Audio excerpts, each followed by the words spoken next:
Salam əziz izləyicilər. Bugün natural ədədlər mövzumuzun 4-cü hissəsi ilə davam edirik. Əbob və əkob haqqında danışacağıq. Əbobun açılışı ən böyük ortaq bölən deməkdir. Əkobun açılışı isə ən kiçik ortaq bölünən deməkdir. Yəni tamamilə bir-birindən fərqli anlayışlardır. Əbobda biz ədədlərin bölənini tapırıq, əkobda isə ədədlərin bölünənini tapırıq. Gəlin nümunə üstündə baxaq. 28 və 36-nın əbobunu və əkobunu tapaq. İlk öncə bu ədədləri sadə vuruqlara ayırmalıyıq. 28-i sadə vuruqlara ayırmaq üçün 2-yə bölürük 14, 2-yə bölürük 7, 7-ni 7-yə bölürük 1. 36-nı sadə vuruqlara ayıraq. 2'ye bölürük 18, 2'ye bölürük 9, 3'e bölürük 3, 3'ü də 3'e 1. İlk öncə əbobu tapmaq üçün hər iki ədəddə ortaq olan vuruqları seçməliyik. Məsələn, 28-də 2 var, 36-da da 2 var, 28-də yenə bir 2 var, 36-da da var. Başqa bir ortaq bölən varmı? Yoxdur. Görürük ki, 28-də 7 var, 36-da isə 3'lər var, eyni deyil təəssüf ki. Deməli, bir də deyirəm, əbobu tapmaq üçün ortaq vuruqları seçirik. Daha asan olması üçün belə də edə bilərik. Məsələn, hər ikisində 2 var, düzdürmü? Birində 2-ni dairəyə alaq, digərində 2-nin üstünə xətt çəkək ki, qarışdırmayaq.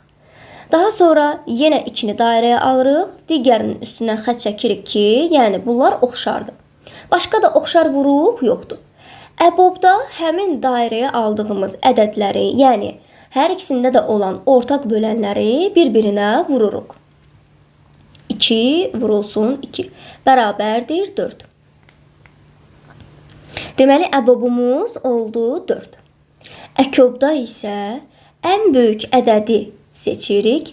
Məsələn, 28 və 36-da hansı ədəd böyükdür? 36 böyükdür. Deməli, 36-nı götürürük, vururuq. Digər ədəddə, yəni seçmədiyimiz ədəd hansıdır? 28. 28-də yerdə qalan vuruq hansıdırsa, 36-nı həmin vuruğa vururuq. Baxıram ki, 28-də bir dənə 7 qalıb. Onda deməli 36-nı 7-yə vuracağıq. Bərabərdir 252. Deməli, əbobumuz oldu 4, əkobumuz oldu 252. Əbobu tapanda ortaq vuruqları seçirik, əkobu tapanda isə ən böyük ədədi vururuq, digər ədəddə yerdə qalan vuruğa. Gəlin başqa bir nümunəyə daha baxaq. 48 və 80. Hər birini sadə vuruqlara ayıraq. 48-i 2-yə bölərik 24, 24-ü 2-yə bölərik 12, 12-ni 2-yə bölərik 6, 6-nı 2-yə bölərik 3, 3-ü də 3-ə bölərik 1. Daha sonra 80-i sadə vuruqlara ayıraq. 2-yə bölərik 40, 40-ı da 2-yə 20, 20-ni də 2-yə 10, 10-u da 2-yə 5, 5-i də 5-ə 1. Əbobu tapanda nə edirdik? Ortaq vuruqları seçirdik. Hər ikisində də 2 var. Birini dairəyə alıram, birini silirəm. Hər ikisində yenə 2 var. Birini dairəyə alıb, birini silirəm. Yenə 2 var və yenə 2 var. Digər 3 ilə 5 ortaq olmadığı üçün onları seçmirəm. Əbobda həmin bu dairəyə aldığım bu ikiləri bir-birinə vururam. Cavab olacaq 16. Deməli, 48 və 80-in əbobu 16-dır. Əkobu tapanda nə edirdik? Ən böyük ədədi seçirdik. Ən böyük ədəd 80-dir burada. 80 vurulsun. Seçmədiyimiz ədədə baxırıq. Yəni 48-ə. 48-də yerdə qalan vuruq hansıdır? 3-dür. Deməli 80-i vururuq 3-ə. Cavab olacaq 240. Əkob oldu 240. Məsələn, bir nümunəyə daha baxaq. 10 və 15. 10-u sadə vuruqlara ayıraq. 2, 5, 5, 1. 15-i də ayıraq. 3, 5, 5, 1. Əbobu tapdığımız zaman dedik ki, ortaq vuruqları seçib bir-birinə vururuq. Baxaq görək ortaq vuruqları nələrdir. Baxıram ki, hər ikisində bir dənə 5 var. 5-i dairəyə aldım, digərində isə sildim. Amma başqa heç bir vuruq ortaq deyil. Əgər bir dənə ortaq vuruqları varsa, onda cavab olaraq elə həmin vuruğu seçirik. Yəni cavab olacaq 5. 5-i vura biləcəyim başqa ortaq vuruqları yoxdur. Əgər bir dənə 5 varsa, bir dənə 5 yazıram. Götürüb digər üstündən xətt çəkdiyimiz 5-ə vurmuruq. Qarışdırmayın uşaqlar. Əgər bir dənə ortaq 5 varsa, cavab elə bir dənə 5 olacaq. Əkobu tapanda isə yenə qaydamız eynidir. Ən böyük ədədi seçirik. Ən böyük 15-dir. 15-i vururuq. Digərində, yəni 10-da yerdə qalan ədədə. Burada yerdə qalan 2-dir. Deməli 15-i vururuq 2-yə. Cavab olacaq 30. Əkob 30, əbob isə 5 oldu. Uşaqlar, indi bu misala baxaq. 4-ü sadə vuruqlara ayıraq. 2, 2, 2 və 1. 8-i sadə vuruqlara ayıraq. 2, 2, 2 və yenə 2, 1. Aha, əbobu tapanda ortaq vuruqları dairəyə alırıq. Hər ikisində 2 var. Yenə 2 var. Vəssalam. 2-ni 2-yə vururuq. 2 dənə 2-ni dairəyə aldığımıza görə ikisini də bir-birinə vururuq. Cavab oldu 4. Aha. Daha sonra əkobu tapmaq üçün nə edirdik? Ən böyük ədədi seçirdik. Ən böyük ədəd 8-dir. Cavabı yazırıq 8. Amma 8-i digər ədəddə yerdə qalana vurmalıydıq axı. Baxırıq ki 4-də artıq vuruq qalmayıb. Boş vuruq yoxdur. Deməli cavab elə 8 olaraq qalacaq. Fikir verirsinizsə, ədədlərimiz 4 və 8 idi. Elə əbobumuz 4, əkobumuz da 8 alındı. Bəs nəyə görə belə oldu? Çünki 4 8-in bölənidir. Fikir verirsiniz, 4 8-ə bölünür. Deməli, əgər kiçik ədəd böyük ədədin bölənidirsə, əbob kiçik ədədə, əkob isə böyük ədədə bərabərdir. Və yaxud da qaydanı belə də deyə bilərik. Tutaq ki 4 A ədədidir, 8 isə B ədədidir.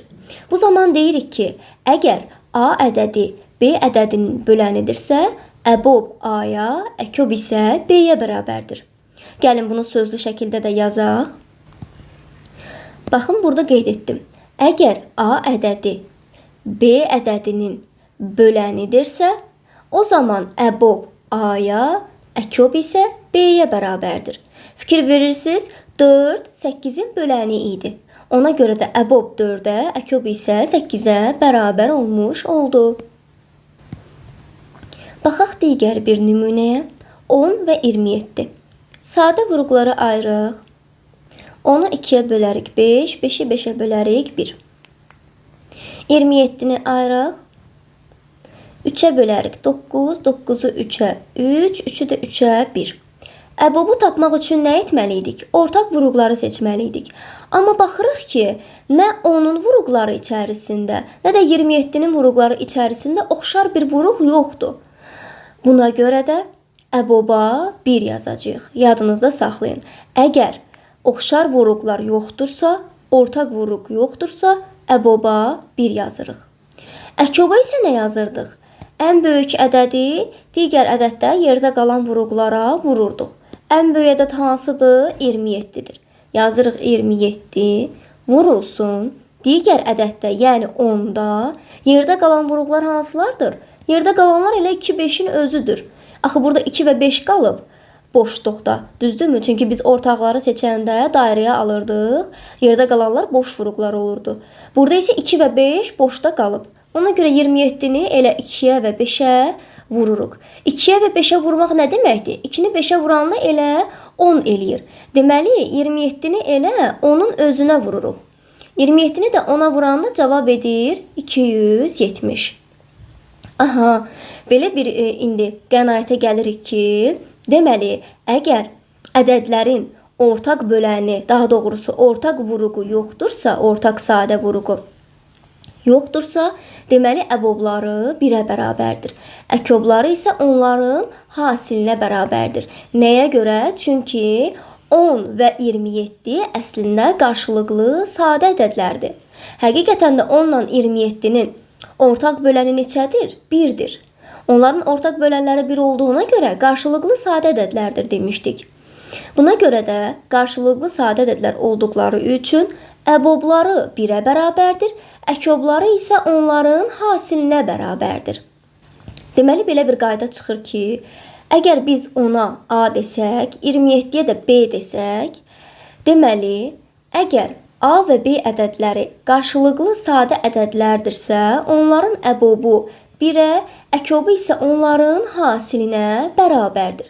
Gəlin, sözlü şəkildə də bunu yazaq.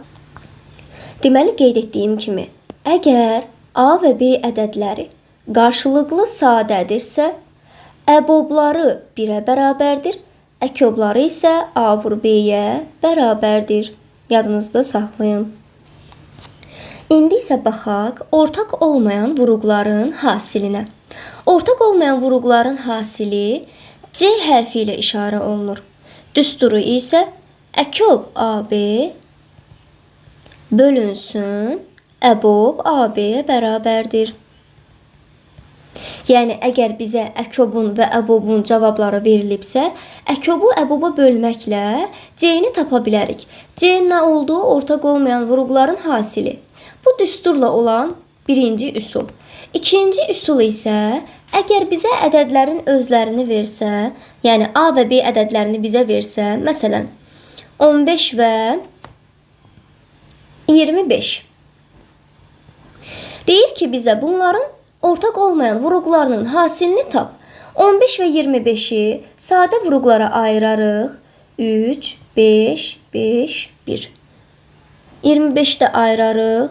5, 5, 5 və 1.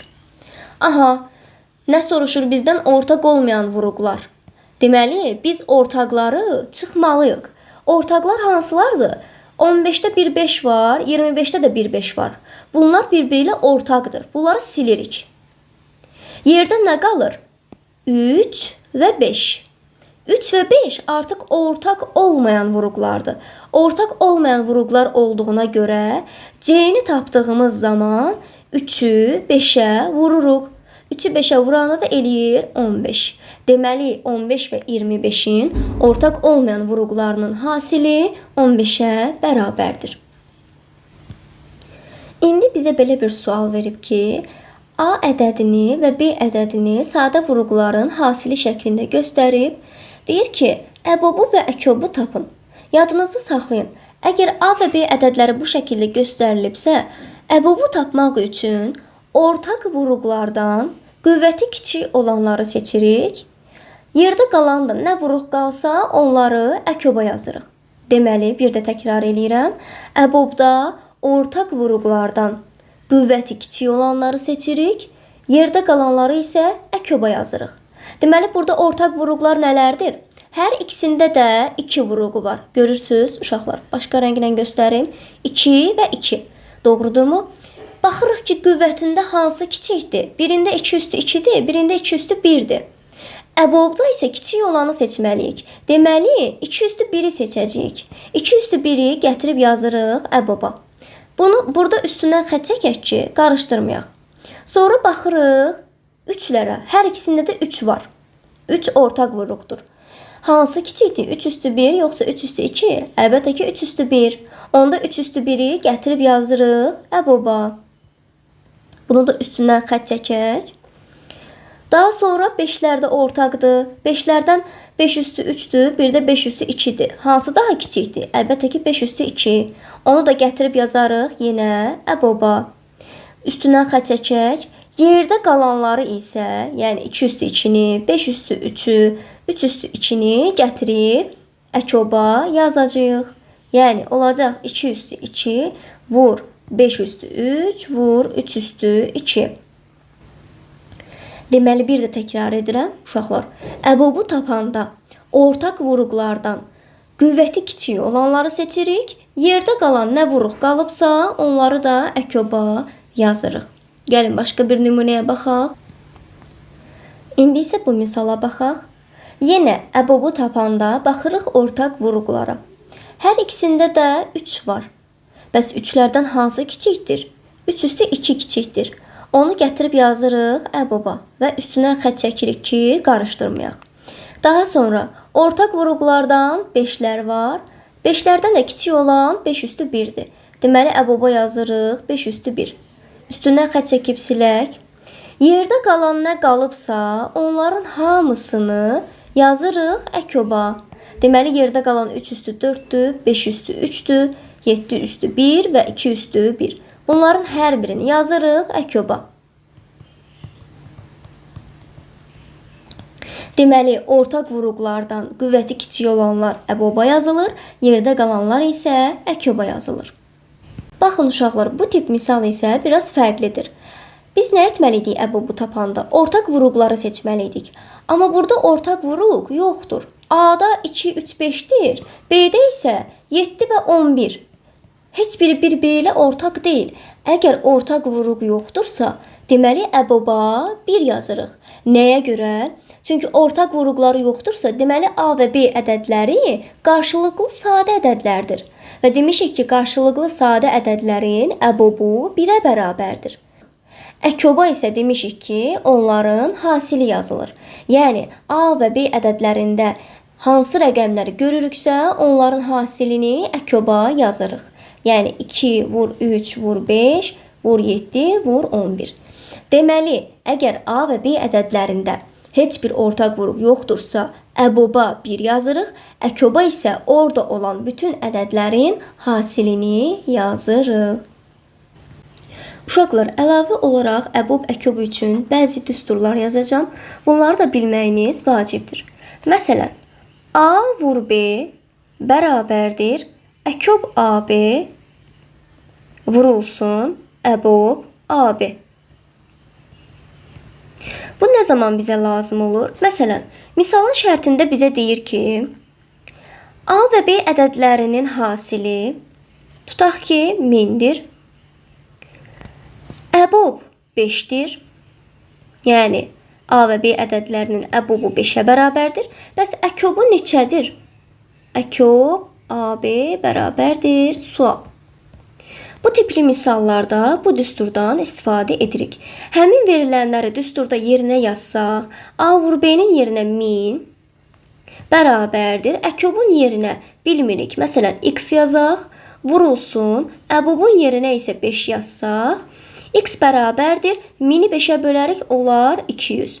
Deməli, həmin ədədlərin əkobu 200-ə bərabərdir. Baxın, bu tipli misallarda istifadə etmək olar. Və yaxud da belə bir misal verilə bilər. Əbob 15B 3-ə bərabərdir. Əkob 15B 60-a bərabərdirsə, B-ni tapın. Baxın uşaqlar, yenə bu düsturdan istifadə edəcəyik. Nəyə görə? Çünki bu düsturda bizdə A var, düzdürmü? Amma bu misalda bizə A-nı nə verib? A-nı 15 olaraq verib. B-ni isə verməyib. B-ni tapmağımızı istəyir. Buna görə də A-nı 15 götürərik. B-miz isə bilinmir. Neyniyərik? Yerinə qoyub yazarıq. A vur B-nin yerinə 15 vur B yazarıq. Bərabərdir. Əkobun yerinə qiymətini yazsaq 60. Vurulsun. Əbobun yerinə isə qiymətini yazaq 3. Deməli, 15B bərabərdir 60-ı 3-ə vuranda 180. B isə bərabərdir 12. Deməli, B-miz nə oldu? 12 oldu. Baxın, bu tipli misallarda həmin düsturdan istifadə edə bilərsiniz. Ona görə yadda saxlamağınız məsləhətlidir. Bir də uşaqlar, əlavə olaraq əbob, əkob üçün belə bir düsturlarımız da var. Əbob AB bərabərdir kök altında A vur B bölünsün C. AB bizim verilən ədədlərimizdir, C isə ortaq olmayan vuruqların hasilidir. Bu düsturu kök altı şəklində də yazmaq olar və yaxud da belə də yazmaq olar. Əbob kvadratı AB bərabərdir A vur B böl C şəklində də yazmaq olar. Baxın, əkobda verilib bərabərdir kök altında A vur B vur C. Bunu biz yaza bilərik ki, əkob kvadratı AB bərabərdir A vur B vur C. Yəni, kökü yoxa çıxarmaq üçün nə etməli? Kvadrata qaldırmalıyıq da, uşaqlar. Çünki kök altında 4 olarsa, demişik ki, 4-dən 2 çıxır. Nəyə görə? Çünki 2-nin kvadratı 4-dür. Doğrudurmu? Yəni, bunu belə yaza bilərik də, uşaqlar. 4 bərabərdir 2-nin kvadratı. Düzdürmü? Yəni kökü yoxa çıxartmaq üçün biz yazdıq ki, əkob kvadratı bərabərdir A vur B vur C və yaxud da əbob kvadratı bərabərdir A vur B böl C. Bəzi misallarda bunlar sizə lazım olacaq. Baxın, məsələn, bu misal nümunəsində deyir ki, AB ədədlərinin hasili 400-dür. Ortaq olmayan vuruqlarının hasili, yəni C 4 olarsa, əbobu və əkobu tapın. Bayaq qeyd etdiyim düsturlar necə idi? Əbob bərabərdir kök altında A vur B böl C və yaxud da dedik ki, necə yaza bilərik? Yaza bilərik əbob kvadratı bərabərdir A vur B böl C. Gəlin yerinə qoyub tapaq. Deməli, əbobun kvadratı bərabərdir A vur B nədir? 400-dür. 400, C-miz nədir? 4-dür. 4. Bərabərdir nəyə? 400-ü 4-ə böləndə 100. Deməli, əbobun kvadratı 100-ə bərabərdir. Nəyin kvadratı 100-ə bərabərdir? 10-un kvadratı 100-ə bərabərdir. Deməli, əbob olacaq 10. Daha sonra əkobun düsturu necə idi? Əkob bərabərdir kök altında A vur B vur C və yaxud da əkobun kvadratı bərabərdir A vur B vur C. Yerinə qoysaq, əkob kvadratı bərabərdir A vur B 400-dür, C isə 4-dür. Bu da bizə verir 1600. Nəyin kvadratı 1600 eləyir? 40-ın kvadratı 1600 edir. Ona görə də əkob bərabərdir 40 olacaq. Baxın, bu şəkildə düsturları yadda saxlasanız, müxtəlif tip sualları həll edə bilərsiniz. Natural ədədlər mövzumuzun 4-cü hissəsi burada yekunlaşır. Digər hissələri izləməyiniz üçün səhifəyə keçid edə bilərsiniz. Qeyd edim ki, növbəti hissədə, yəni 5-ci hissəmizdə natural ədədlər bölməsinə aid müxtəlif tip sualların izahını sizə göstərəcəm. Buna görə də izləməyə davam edin. Eyni zamanda sosial şəbəkə hesablarımızdan bizi izləyərək müxtəlif tip misalların, məsələlərin həllərinə baxa bilərsiniz. Hələlik uşaqlar, sağ olun.